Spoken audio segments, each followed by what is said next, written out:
Good evening, everyone. My name is David, and welcome to another ACPP webinar and a continuation of a regular set of PD opportunities this college will be running.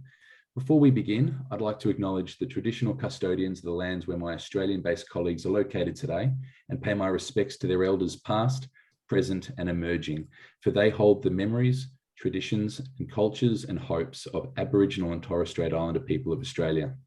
In recognition that we are a binational college, I take this opportunity to acknowledge the Maori as Tangata Whanoa and the Treaty of Waitangi partners in Aotearoa, New Zealand. This evening, I have the pleasure to introduce you to our guest speaker, Steve Whitfield, Sonny. Sonny is a current lecturer at Griffith University, an experienced paramedic with a passion in delivering remote and humanitarian paramedicine. Sonny's experience includes supporting communities in the Himalayas and the Pacific Islands. He is the founder of multiple charities, and he has been an advocate for advancing models of primary healthcare paramedicine in these unique and extreme environments. Sonny is the editor-in-chief for the Shift Extension, which is a new publication aimed at encouraging all paramedics to research, write, and publish. And I highly encourage anyone to search for the Shift Extension through social media and online. Today, Sonny will talk about delivering complex primary healthcare paramedicine in remote and extreme environments, including future opportunities for paramedics to work in the humanitarian, expedition, and space medicine sectors. At the end of the presentation, there will be a Q&A, and if anyone watching live here has any questions, please write them into the comments section and I will go through them as they appear. Without any further delay, I'd like to pass the webinar to Sonny. Dave, thanks very much for the introduction, and thanks to everyone who's here or viewing later. Just to give you a really quick background on myself, I spent 7 years in the Australian Army nearly 2 decades ago. But during that time, I spent a considerable amount of time in 3 different conflict zones, and I also deployed to several non-conflict zones. That was my first real exposure to pre-hospital medicine or out-of-hospital medicine. When I left the Army, I actually was fortunate to join one of the state ambulance services, Queensland Ambulance, and I actually joined that under the old diploma system. So I was a trainee out on the street relatively quickly. I've spent almost a decade working in the ambulance, but a considerable part of my career has actually been spent working outside the ambulance in different roles, and these have been quite unique in nature, I guess. So I've been very fortunate to work on a lot of expeditions over the last decade and a bit. These have included jungle and tropical medicine and deployments. They include things like volcanoes in Vanuatu, jungles of Borneo, also high altitude expeditions in the Himalayas in North Africa. There's been a couple Arctic explorations and also a couple desert crossings, including the Gobi and the Sahara. So the expeditions have been, unique in themselves, but then I've also had the opportunity to deploy several times on humanitarian missions, and these have both involved in environmental catastrophes and also conflict zones, which are both, reasonably different in terms of their risk and needs. And then I've also worked on multiple film sets, so these have also included unscripted and scripted locations. So an example of an unscripted location would be something like a documentary for Discovery Channel or National Geographic, Natural History, etc. Whereas the scripted sets include things like Disney feature films and Miramax, and those can certainly take you from everything from working in the middle of cities to working under the cities in sewers and things like that, on top of buildings, hanging off buildings, under bridges, and then they can take you right out into the oceans as well. What a lot of people would refer to as unique environments, and I'm going to spend a lot of the time tonight talking about these because they're always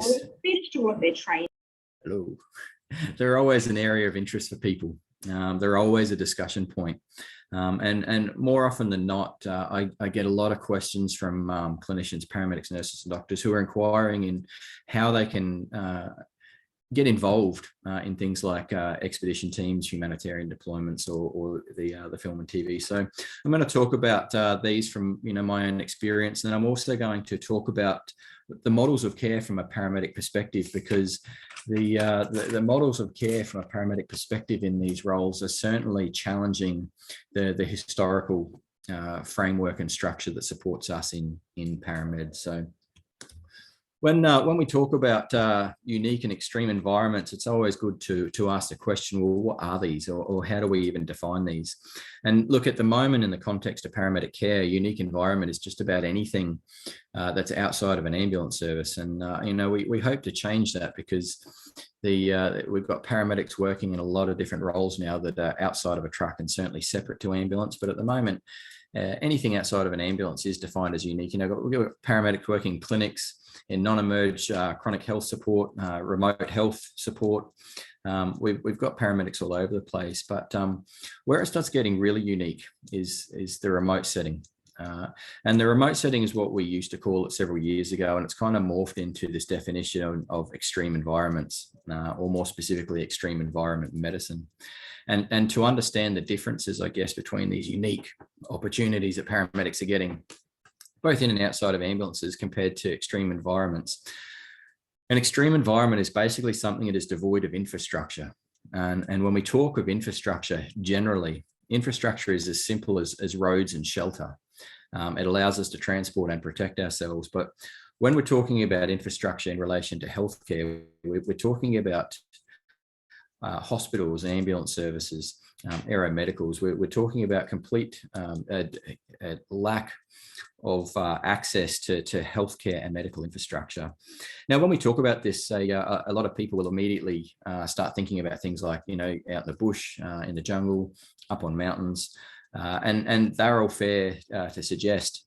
It's all places where access to equipment and trained personnel is lacking. And when I say access to equipment and personnel is lacking, I don't necessarily mean the one or two people that are actually out there. There's always a medic involved.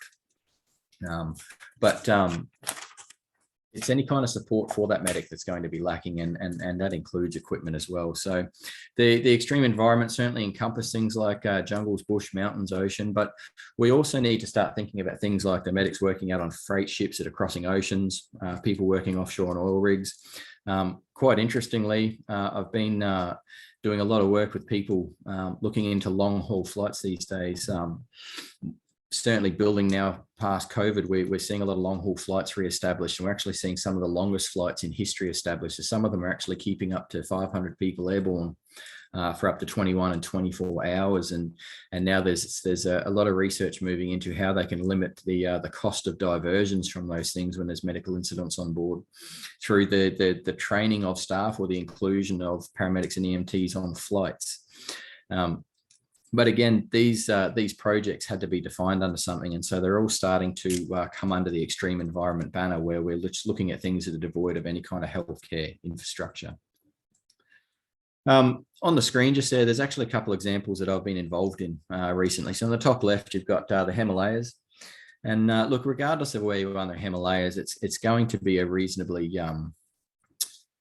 extreme environment for a lot of reasons. But on that expedition, if there was a good weather window for evacuation of any kind of a medical incident, if there was a good weather window where we could get helicopter support, we could be looking at up to 3 days to get them down to an area where a helicopter could actually land and extricate that person. So you're looking at extended care here. If there was a poor weather window for that evac, you could be looking at anything up to 10, 11, 12 days on foot moving down the valley. And so you need to consider this in terms of what you're carrying and what kind of care you can actually provide. Down in the bottom corner, that's in the middle of the Pacific Ocean last year. That was with a research team chasing megafauna or big animals out in the ocean.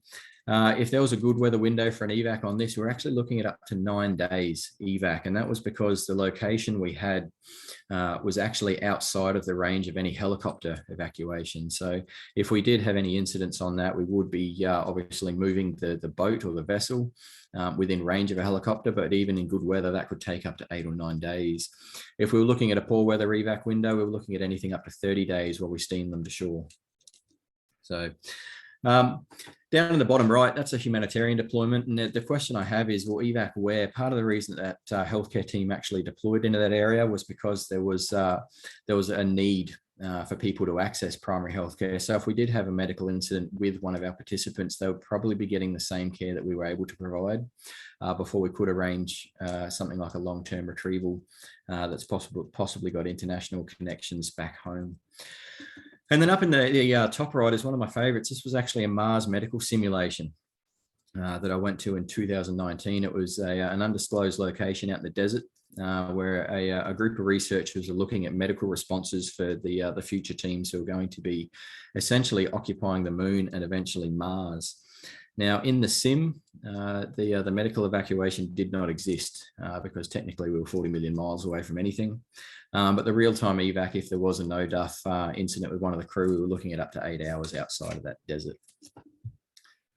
These have all come with their challenges. And like I said, historically, the paramedics have worked in ambulance services. And ambulance services have been awesome at setting their own models of care and their own support networks there. They support staff with clinical skills levels definitions, which, I mean, they vary considerably in Australia, not just internationally. We have a lot of states doing different things. And then they also use what we'd call or define a scope of practice. Now, a scope of practice is essentially a criteria that's established from a medical director. And this is from the days before national registration, when we actually used to work under a certificate of practice that was essentially authorised by the medical director or the clinical advisory team. And it basically spelled out what a paramedic could or couldn't do. Now, this model of care applies to ambulance services, and it probably will be challenged over the next 5 to 10 years whilst paramedicine further develops in the ambulance paramedic sector. But outside of the ambulance, on these expeditions, on these humanitarian deployments, on these space medicine research projects, no such scopes of practice actually exist. It's actually a little bit of a foreign concept to the wider health profession. One of the examples I can give is during the Mars medical simulation. One of the questions I asked one of the med directors before we actually moved into simulation, and it was 2 weeks of training, nearly 3 weeks in the simulation, locked in an airtight habitat. And if we ever went outside, you had to don spacesuits, and you only had a 2-hour oxygen window. But one of the questions I did ask was, what is my capability going to be? And what is my scope of practice going to be? And he didn't quite understand the question. His response was quite simple. You are able to do whatever you have been trained to do. That is the expectation. And that is essentially the way that I had to operate during the 3-week simulation. I had to operate within the guidelines that were set from my own training. Up until recently, a lot of these opportunities in the expedition industry, a lot of the offshore opportunities, a lot of the humanitarian deployments, they're actually requesting things like critical care skill sets, intensive care skill sets, even MICA skill sets.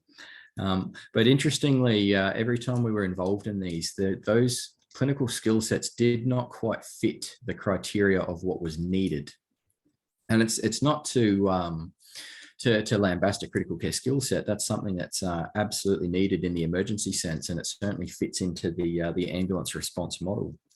But it certainly didn't fit into what we realised was a community care model.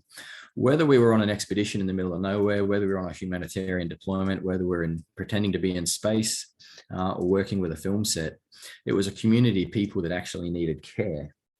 And it's interesting. I'm sure a lot of you have even seen in the media recently. There's been a lot of coverage on GPs, or the lack of GPs that are in the remote and rural communities. I find it interesting because it's the GPs that are sought. But what I don't see, and what I haven't seen in the media, is a cry for an emergency doctor or a critical care paramedic. What they're looking for is a model that fits a community care. And so, whilst we're looking at the inclusion of paramedics into these opportunities, we've really got to look at the models of care that we're going to provide, because the historical ACP, ALS, CCP, ICP model doesn't fit.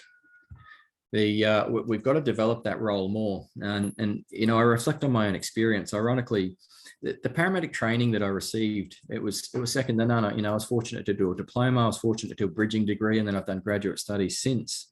But they only ever slightly prepared me for the roles that were coming. Every time that I was out, it felt a little bit outside of my depth, and I certainly was getting a lot of requests for support that I couldn't provide, because a lot of the models of care, a lot of the kits that we built were built off an emergency notion. And out on these things, out on these expeditions, these deployments, the emergency responses were only making up anywhere from 1% to 3% of what we're actually doing, and it was actually community care and extended care that was needed. And so the paramedic training I had done had only slightly prepared me for this role, and I actually had to start looking at other things like primary healthcare, public health, environmental health. I even started doing some nursing-related studies, which did hurt, my paramedic ego. But the more that I actually invested in a much wider exploration of these clinical skills, the more I could actually develop the role to suit what was actually expected of me in these.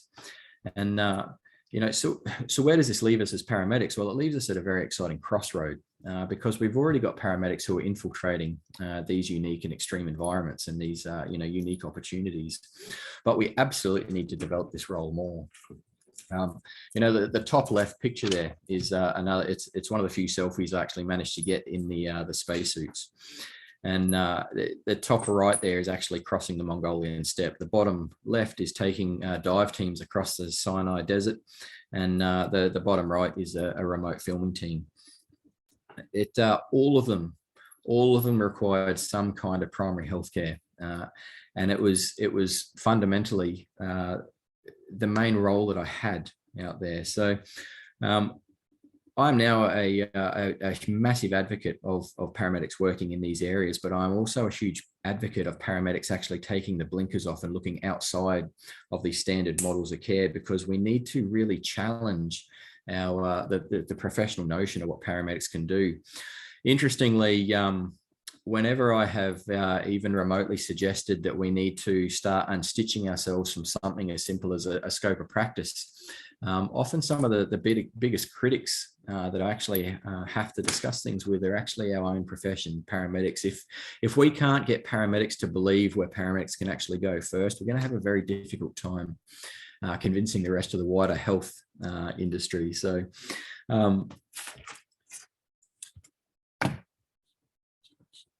I think, to continue developing what we're doing, continue evolving and to continue growing, we really need to harness the community paramedic and the paramedic practitioner, because primary healthcare, extended field care and prescribing are the main needs out on these opportunities. So look, I better not take too much of our time. I did promise Dave that I'd take 20 minutes and then allow anyone some time for questions. I'm going to leave you folks really quickly with this picture.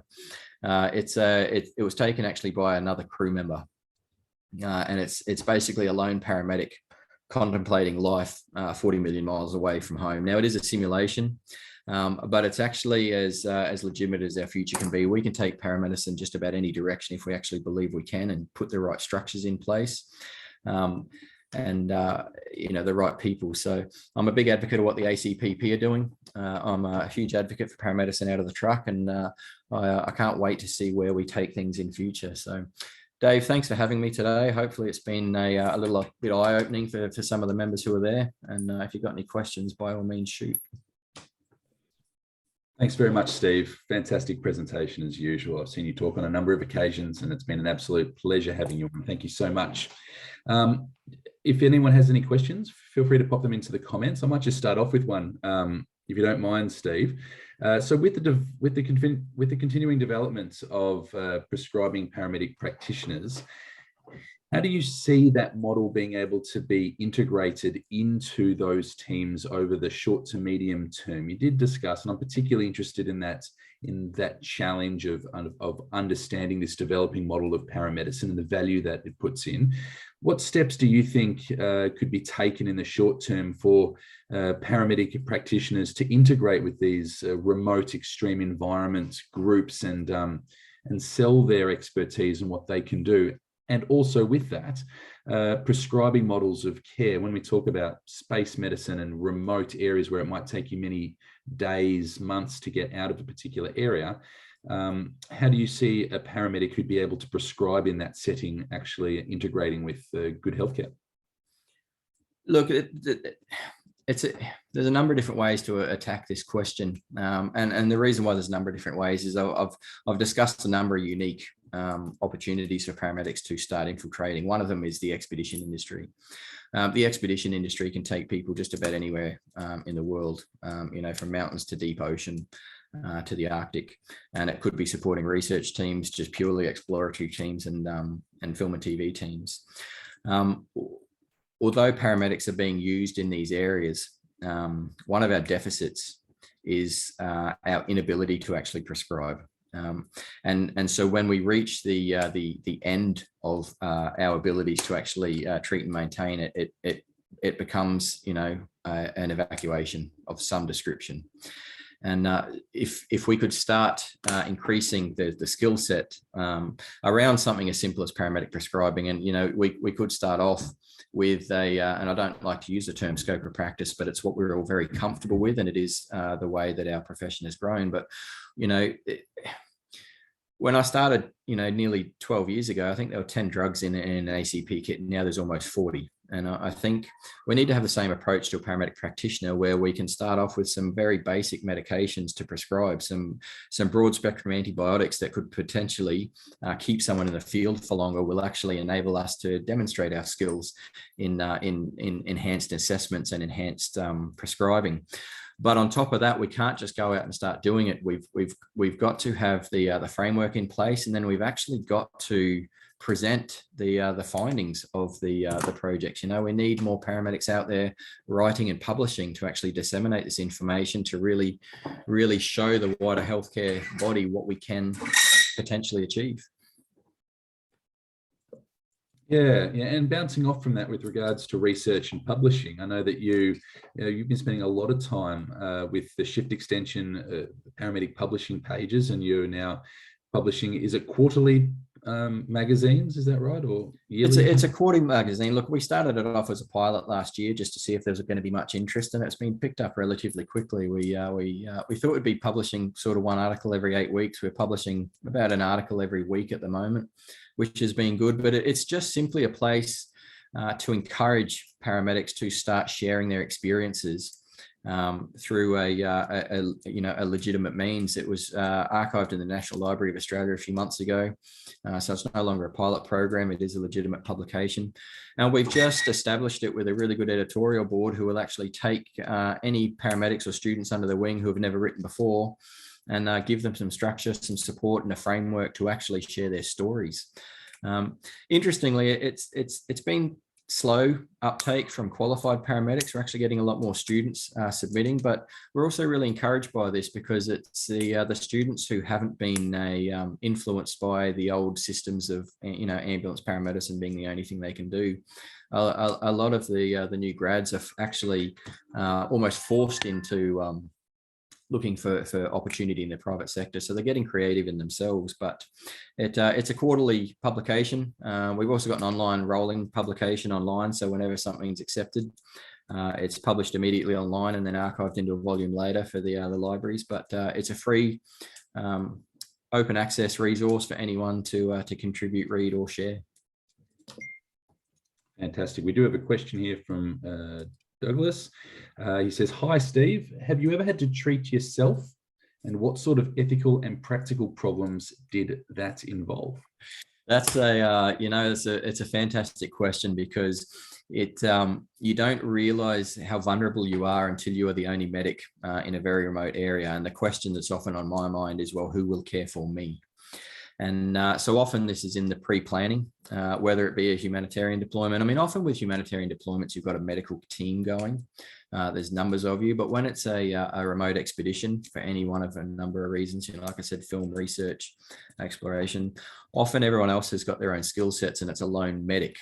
So it comes into the planning and preparation, where we've got to manage that risk. If it's not only the issue is if the medic has to treat themselves, it's what if the medic has to evacuate, then there's no one to care for the team. So it's vitally important in the lead up to these things that we put in a plan that essentially deputizes 2 or 3 other team members in basic healthcare. And look, people are often quite willing to step up and learn new things, but it's vitally important that we have those deputies in place. One of the biggest things that I find I've actually got to deal with out on remote expeditions is actually mental health well-being. There's a lot of culture shock. There's a lot of homesickness. Food's different, smells are different. Connectivity is different. We're all attached to our phones these days. When you get into these areas, often you can't. Mind you, You do have 4G up on Everest Base Camp these days. First I've got to manage my own mental health before I can support anyone else's mental health. And that comes through just good nutrition, good hydration, good sleep, but also being as self-aware as I can, implementing buddy systems. I will always have a buddy system for the medic included, but then having someone that I can also lean on to support me for any kind of mental health needs or physical needs. So I've been fortunate over the last decade. I've never had anything drastically unpleasant happen to me out on these things, aside from, broken fingers, cut ankles, things like that. I've been able to patch myself up, but hopefully, Douglas, we've put enough planning into these things that if something untoward did happen to the medic, there's enough of a response there to actually support them so they don't have to support themselves. Yeah, that's really interesting, particularly about the mental health. I do remember listening to a sailor who did a solo trip around the world, and they were talking about the importance of preparation for that isolation and how they can actually manage their mental health on their expedition as well, which was, very unique and quite isolating, an extended period of time. And it's really interesting to hear how that continues to be the case in these remote areas where there are single medical staff like yourself, single paramedic on a team, a small team. So that sounds really just to continue on, just to support also the answer to Douglas too. The other thing that's probably not often communicated to the medics is on a remote expedition team like that, there will often be an expedition leader, or there'll be a skipper, or there'll be someone who's in charge. But the medic is often defined as a 2IC or a second in charge. They're very much seen as a leadership position. So you do have a lot of influence in the risk mitigation strategies and the design of them. But it's also important to understand that if something happens to the leader, the next person they look to is also the medic. So apart from just maintaining your clinical skills, you also need to have a lot of technical skills in whatever environment you're going to be in. If you're going to be in the mountains, you need to be a suitable climber. If you're going to be in the ocean, you need to be a skipper. And it's being adaptable and understanding the differing environments. We might just finish off, unless there's any other questions, but I might just finish off with one last one, Steve, and that's for anyone who's toyed with the idea of doing some research or publication but hasn't done it yet. So someone might be thinking about it, or they've interested in learning more about it. Would you be able to give out a couple of your top tips to what a paramedic can do to engage in that, how they could think, and what resources might be out there to help them on that journey? Every single shift a paramedic does is going to be something unique happen. Every single week they're going to see a case that they may not have seen before. And, we're really encouraging reflective practice these days so that we can grow and we can improve things. But one of those reflective tools and one of those development tools we have is actually writing something as simple as case studies. Case studies are interesting. Case studies develop not only the paramedic, but also the profession and the wider healthcare team. I would encourage anyone out there, even if you haven't written something before, start off with something as basic as dot points. Dot point what had happened and what you'd seen and what was different about it. That actually forms part of a discussion of any article. Once you've got your dot points there, you can simply structure an article around what, so what, and now what. What was the problem? Why is it relevant? Why does it matter? And what can be done about it? What did we learn? If you start writing, you'll be surprised. A case study will take up a page or two without you even meaning to. If you can find, a colleague who can proofread it for you, if you can find someone who's got an interest in it, you may be surprised at how receptive a lot of the online publication bodies, or a lot of the magazines actually are to promote this stuff. Obviously we've got the Shift Extension Paramedic Publishing growing slowly. That was designed mostly for Australian-based paramedics because nothing actually existed here for us.